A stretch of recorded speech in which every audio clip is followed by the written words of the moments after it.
À Paris, un tapis pas comme les autres a été acheminé vers le Mobilier National, une institution française en charge notamment de la conservation et de la restauration du patrimoine historique.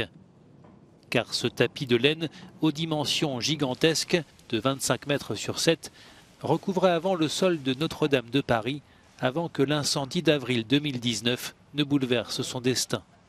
Épargné par les flammes, il a en revanche subi la poussière, les cendres et surtout les tonnes d'eau.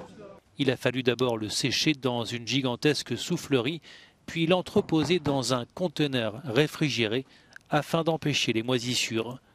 Sa restauration, qui fait appel à un savoir-faire unique, devrait durer 2 ans. Ces restaurations vont consister principalement à des restaurations d'usure, à des restaurations d'anciennes infestations. A priori, c'est une restauration qui devrait, je dirais, se dérouler sans difficulté puisqu'on rencontre des pathologies que l'on trouve couramment, comme les cassures, on peut les remettre à plat tout doucettement. Et les trous de mythe, c'est une chose aussi que l'on voit couramment. Et donc là, on a tous les moyens de boucher les trous avec la collection de laine du Mobilier National et leur collection de couleurs.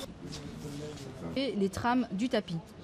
Et c'est ce qu'on appelle en fait la structure horizontale. C'est une restauration plutôt classique, mais ce qui est hors norme, c'est justement qu'il fasse 100 mètres carrés et qu'on ait besoin de 10 personnes minimum pour le déplacer. Commandé en 1825 par Charles X, ce tapis monumental fut offert à la cathédrale par son successeur Louis-Philippe. Il fut notamment déployé sous les pas de Napoléon III ou lors de la visite du tsar Nicolas II.